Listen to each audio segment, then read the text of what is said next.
que, pelo menos pro Fanon, em alguns momentos, o Fanon tende a apresentar o racismo como uma forma de, vou colocar no termo dele, de alienação. E aí, e alienação porque ele está tendo como pressuposto o humanismo, o ser humano pleno, e o colonialismo como algo que me impede de me ver no outro. Mas é uma alienação que pode se articular a outras, a depender de contexto histórico. Mas eu não precisaria pensar para responder sua pergunta, do ponto de vista de categoria. Quando a gente pensa o estranhamento, da forma que está posto, por exemplo, da ideologia alemã, quais são as implicações para isso? Tem alguns autores que foram por esse caminho, mas foram análises muito pobres. Análises até mecanicistas. Eu acho que é uma tarefa para ser feita e eu não dou conta, nem tentando resumir. Por fim, eu só queria falar rapidinho da questão do nordestino, bem rápido. É uma questão interessante, que eu acho que quem dá uma contribuição da hora é o Clóvis Moura, para a gente pensar, a questão do nordestino. Porque ele vai falar, simples assim, até o 12 de maio, o trabalhador era um trabalhador escravizado. E eu tinha relações de produção que eram compatíveis com essa lógica. Então o racismo ele permeava as relações de produção, porque senão a escravidão não dava certo. Quando acaba a escravidão, no caso do Sul e Sudeste, há uma tentativa por parte da elite de dinamizar a produção a partir de uma indústria que está surgindo.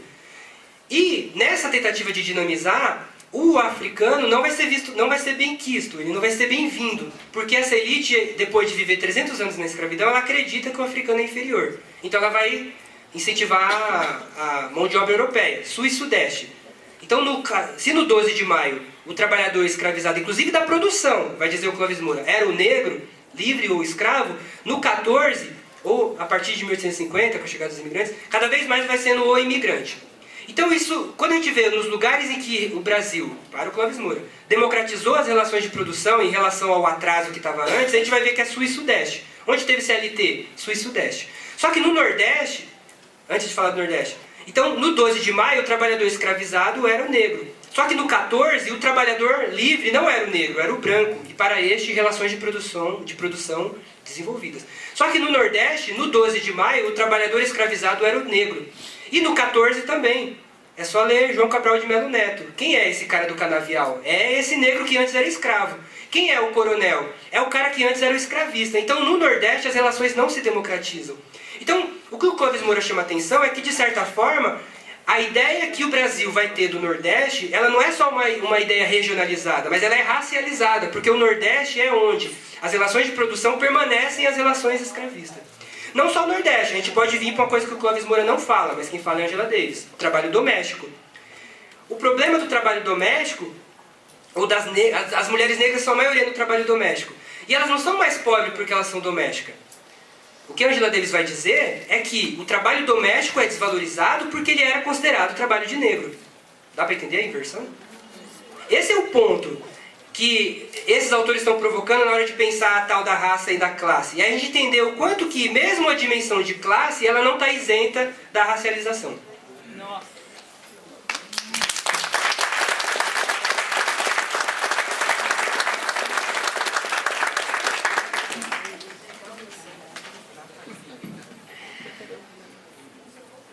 Pra mim, a vontade que eu tenho é de levantar e vomitar. Porque essa não mulher que ele está falando aqui sou eu, né? É eu que ele está falando, é de mim.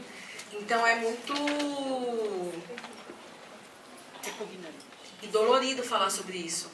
Meu maior desafio em pesquisar o pensamento da Angela Davis, e as sessões de terapia na orientação sempre caem nisso, é que é de mim. O tempo todo sou eu, minha mãe, minha irmã, minha história, minha vida. E o bagulho é louco. A definição melhor é essa. Eu acho que eu vou tentar pautar acrescentar só um pouco no que o Davidson trouxe dessas questões do não ser que é alguma coisa, para pensar a questão do método, que eu acho que são coisas que estão bem próximas, que é a forma como a Davis vai chegar às conclusões que ela chega. Na verdade, ela segue uma tradição que é a tradição da teoria crítica. Então, nada mais do que ela faz que é utilizar os mesmos mecanismos, conceitos, categorias de análise, método, rigorosidade científica que a primeira geração de teóricos críticos tinha no seu trabalho. Só que tem 3 coisas que ela acrescenta. Primeiro que ela pauta a questão de raça, numa linha da filosofia política que não pensava a raça negra. Tudo que eles vão discutir sobre a racialidade é pauta da parte da lógica dos judeus, que era o ventre deles, né? Se pra mim me dói falar da questão da mulher negra, porque eu sou uma mulher negra, pra eles deveria doer tanto quanto falar da questão do judeu e do nazismo, porque eles eram judeus. Então ela acrescenta essa análise de raça, mas ela traz também algumas experiências pessoais dela para complementar esse trabalho. Então uma das características dos textos dela é o internacionalismo trotskista, isso é presente, né? A praticidade leninista, porque ela faz toda uma análise, mas ela sempre diz o que fazer. Nunca é a teoria pela teoria, porque isso é alienação. É a teoria numa perspectiva da construção prática para a superação. E grande parte do que ela produz, e o que tem mais impacto do que ela produz, tem a ver com o que você colocou da queda do Muro de Berlim. Que é engraçado, né? Ela é uma intelectual que pegou vários processos históricos. Então ela vem dos anos 60, 70, 80, 90, o ostracismo dos anos 90 e 2000, e depois a nova reorganização dos movimentos sociais dos anos 2010 para frente. Então ela está toda essa trajetória, pensando todos esses processos e trazendo contribuições para todos esses processos históricos. E isso é uma coisa muito rica.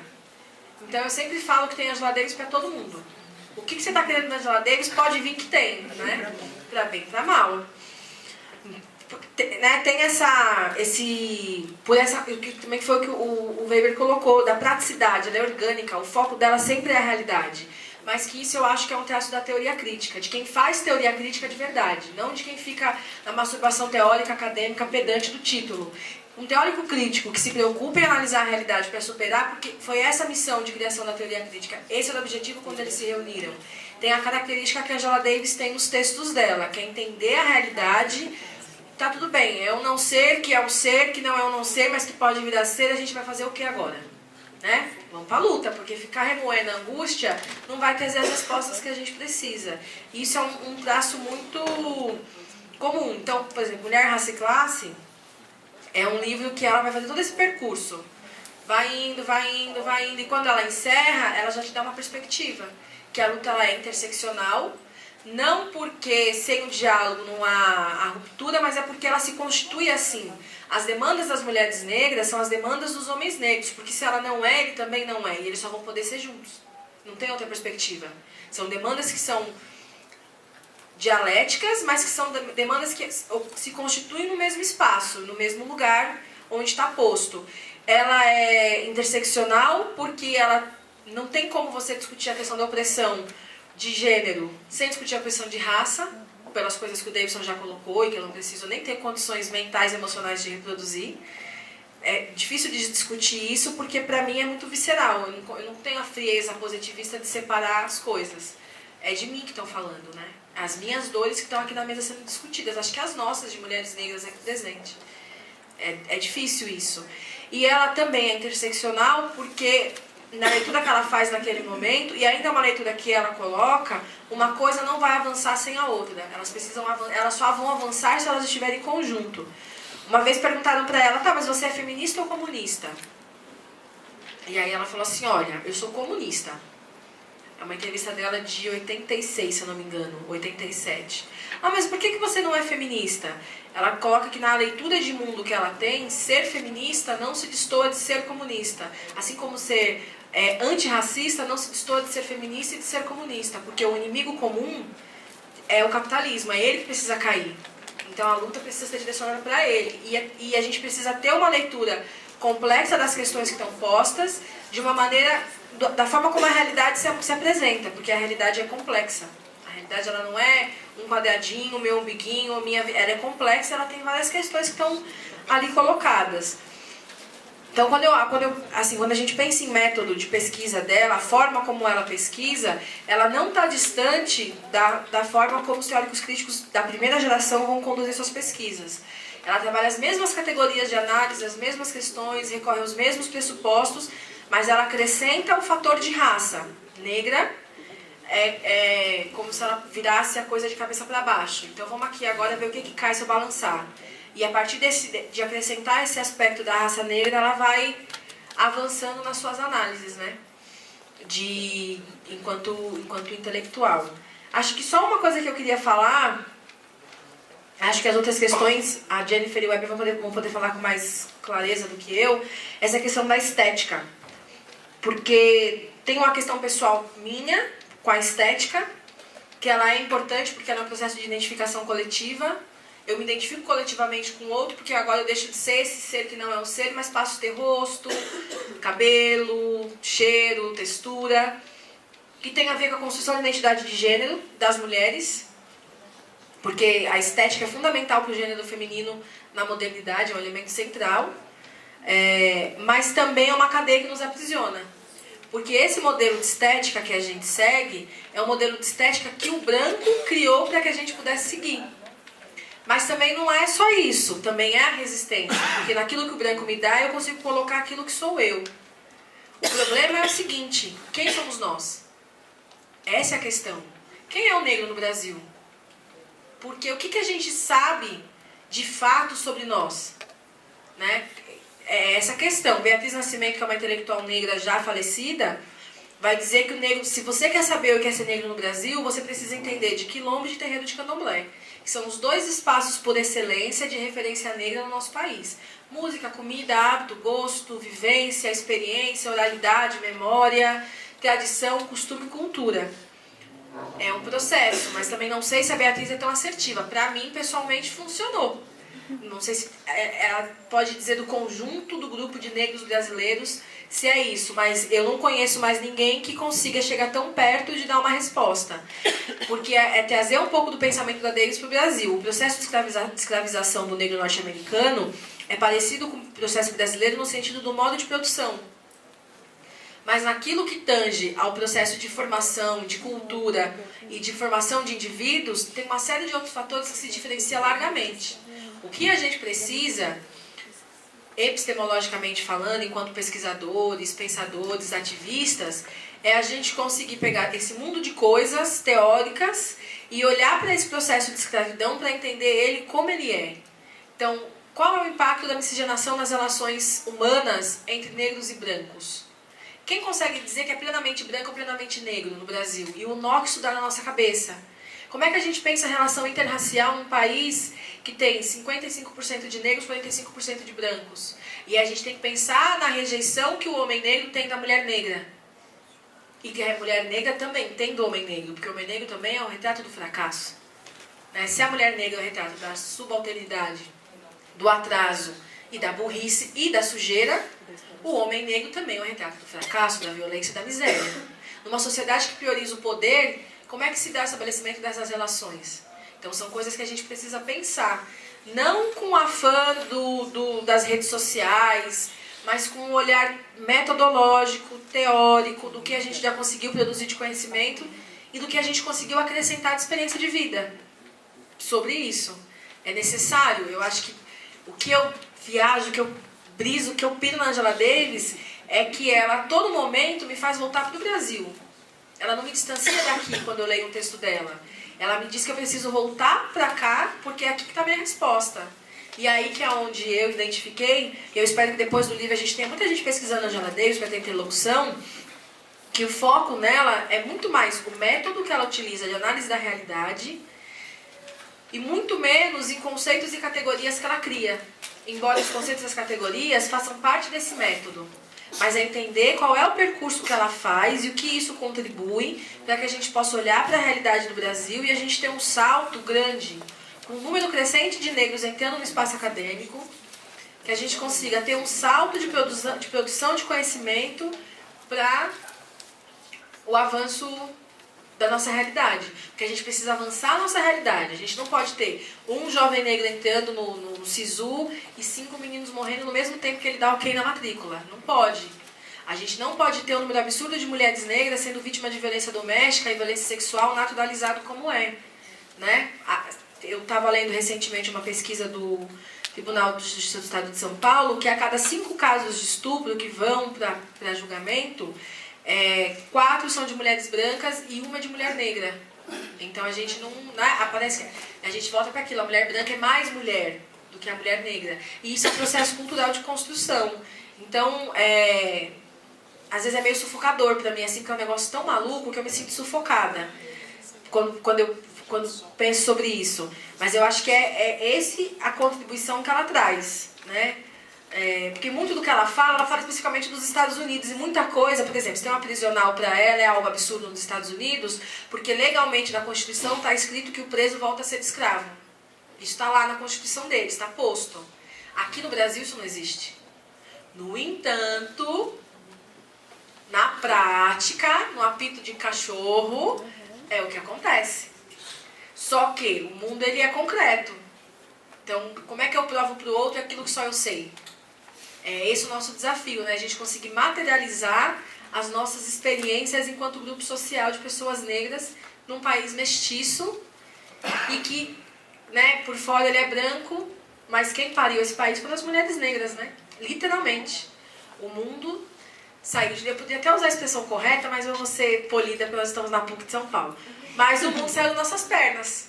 O Brasil saiu das nossas pernas, né? A gente alimentou os senhores brancos com os nossos seios, a gente educou eles... Até hoje a gente educa, né? A gente criou a mão de obra, mas o que é que se sabe sobre mulheres negras? Quem é a mulher negra no Brasil? O que é ser mulher negra no Brasil?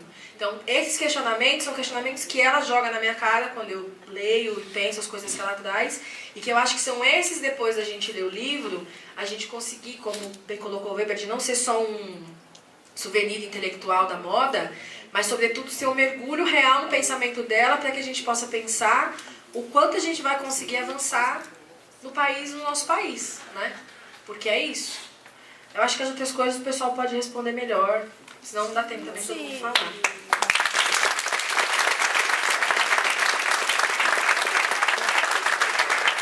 Gente, deixa eu fazer uma consulta aqui.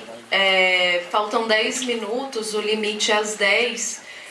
E tinha algumas pessoas para perguntar ainda.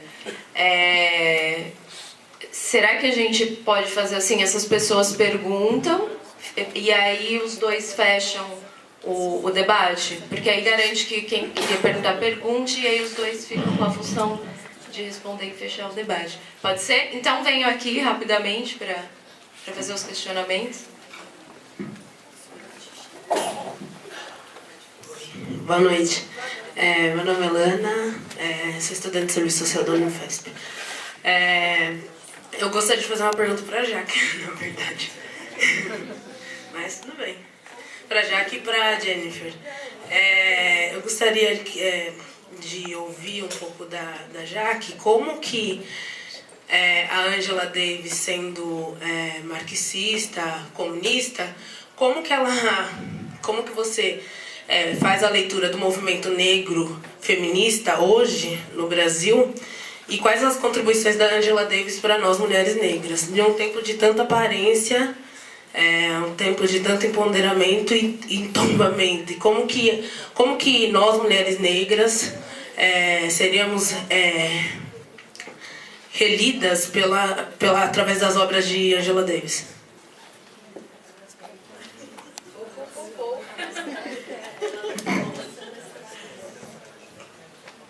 Boa noite, mesa. Boa noite a todo mundo. Meu nome é Chiri, eu sou estudante de Direito na Faculdade Zumbi dos Palmares. Sou nacionalidade natural do Porto Príncipe, no Haiti. Então, como filho de Toussaint Louverture, que eu venho numa terra de resistência, é uma terra também que provou o sistema escravocrata. O sistema também, eu poderia dizer, um regime sistemático escravocrata que foi levado sobre os ombros do homem negro. E quando eu estou falando do homem negro, eu estou dizendo o homem negro que veio da negritude.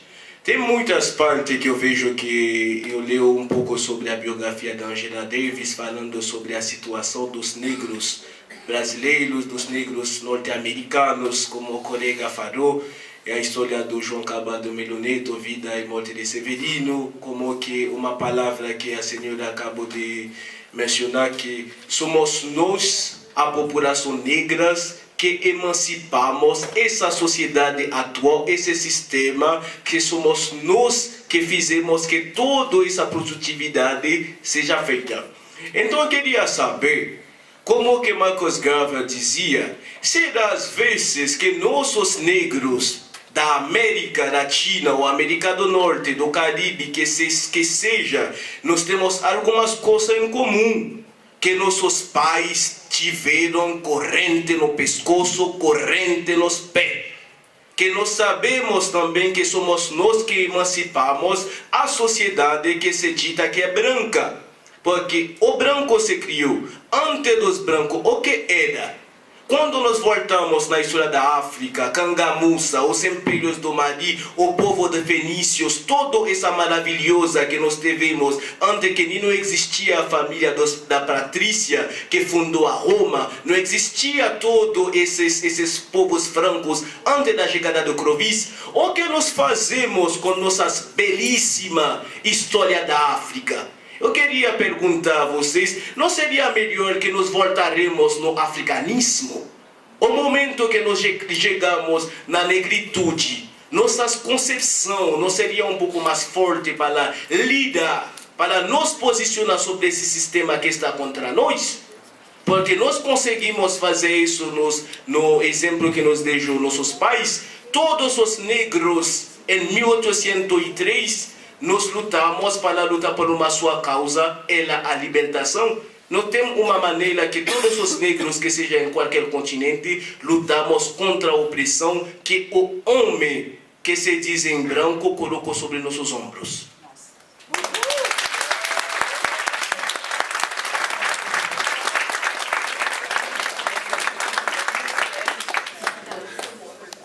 Acabou? Última chance. Para o próximo encontro, a gente vai discutir Franz Fanon.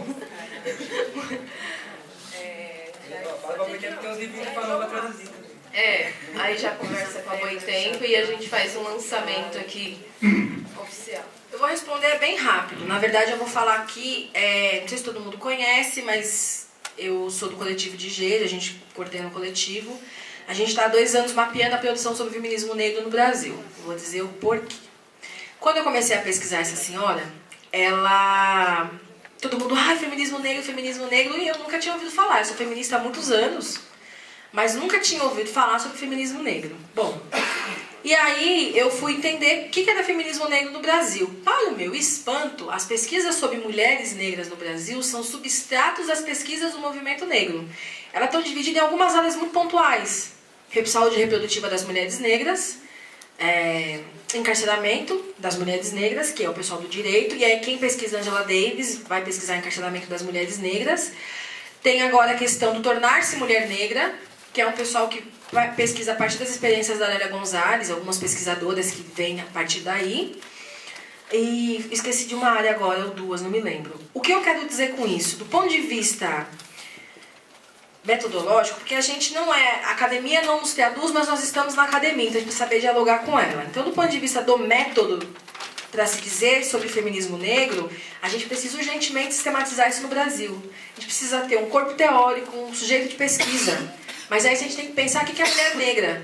Né? Qual mulher negra a gente está falando? Porque eu, mulher negra acadêmica, não sou a mulher negra que mora no alto do Morro da Conceição, em São Luís do Maranhão. Não é igual. Não é igual. E a gente precisa também, inclusive, aceitar isso.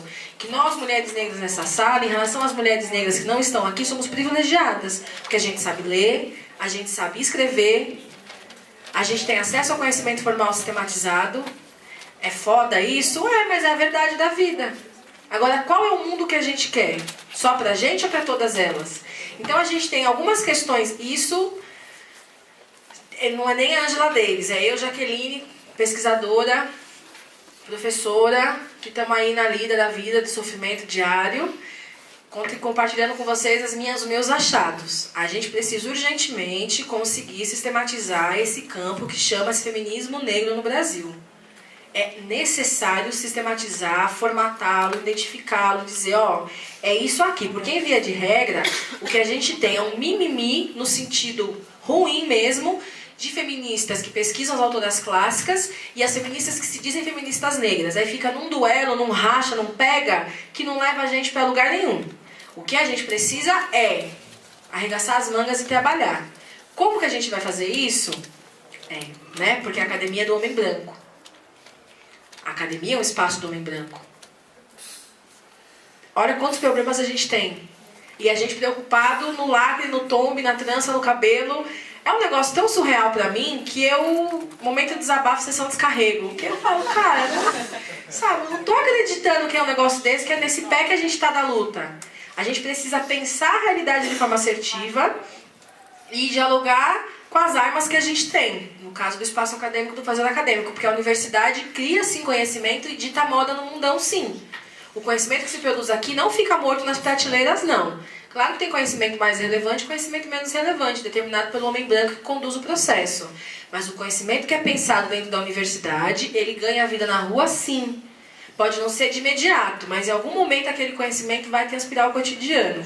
Então eu acho que se a Angela Davis aqui estivesse, inclusive foi a fala dela no Latinidades, quem teve a oportunidade de ouvir, eu tive, só chorei, mas consegui ainda ouvir um pouco, é porque ela tava ali, cara, eu tava aqui, eu falava, porra, Angela Davis! E aí, mas tudo bem, é um negócio meio surreal. O que ela dizia era isso, perguntaram pra ela isso daí, o que você nos recomenda no Brasil pra pensar a questão da mulher negra?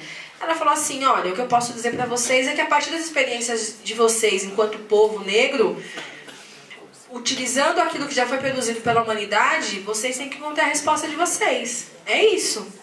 É uma tarefa que ela é histórica e revolucionária nossa.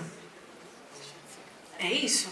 Ela, infelizmente, não vai responder. Ela vai dar indicativos, assertivas, né? Eu já li, assim, acho que uns 12 ou 15 livros e artigos dela, mas estou no começo ainda. Então, é isso. A gente precisa se apropriar e ver também, porque tem outras intelectuais negras que a gente nem sequer fala, como a Lélia Gonzalez e a Beatriz Nascimento, que são tão importantes quanto ela. Mas a Angela Davis tem um peso porque ela tá viva, né? Ela tá viva. Isso possibilita uma série de coisas que essas duas intelectuais já não possibilitam mais. Então, não sei se tem como responder, mas eu acho que se fosse possível dizer, é uma tarefa histórica e revolucionária nossa, de disputa do espaço dentro do fazer acadêmico, porque a academia é um espaço importante de produção de conhecimento e de manutenção de poder, porque no capitalismo conhecimento é poder, conhecimento gera dinheiro e conhecimento é poder. Quem conhece no capitalismo tem o poder. É por isso que é tão disputado a pós-graduação. Por isso que é um negócio que é para poucos, é um funil, que vai ficando cada vez menor. Porque no nosso país, conhecimento é poder. Pode ser que um professor doutor de uma universidade federal não seja milionário, em termos de capital financeiro, mas em termos de conhecimento, de capacidade de formação, intervenção na realidade, é uma coisa surreal. Quantas pessoas ao longo da vida dele ele não formou que vai formar outras pessoas? Então é isso, né? Empoderamento real da mulher negra é possibilitar que ela termine sua escolarização e ocupe o posto de produção social que ela quiser. É isso que é empoderamento da mulher negra. Não é estética, não é só ter dinheiro, porque, né, o dinheiro é consequência da produção do capitalismo, mas que ela possa acessar o conhecimento e que os homens pretos incentivem suas companheiras, suas irmãs e suas mães para isso, inclusive, senhores. Porque é necessário. Acho que é isso.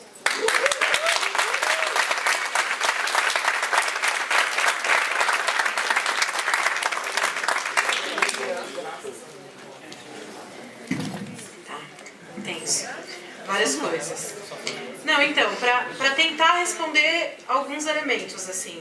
Primeiro, eu vou tentar começar com a questão da raça negra e a exploração.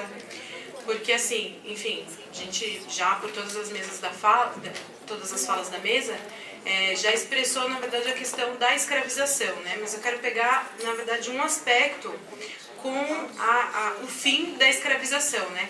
A Ângela, inclusive, coloca no livro uma conclusão um pouco de como o fim da escravização, né? Ou seja, como a liberdade levou os negros a dois caminhos: o encarceramento e as mulheres as tarefas domésticas, né? Porque assim, a gente ainda se mantém nas tarefas domésticas em vários aspectos, né, enquanto as famílias brancas, porque tem uma questão de como as mulheres ingressaram no mercado de trabalho e a partir disso, né, como a gente tem uma localização social. Mas a tarefa doméstica ainda está relegada às mulheres. né? Então a gente tem aí as duplas, triplas jornadas de trabalho. Então a gente tem o trabalho assalariado e tem o trabalho não remunerado, que é o trabalho doméstico.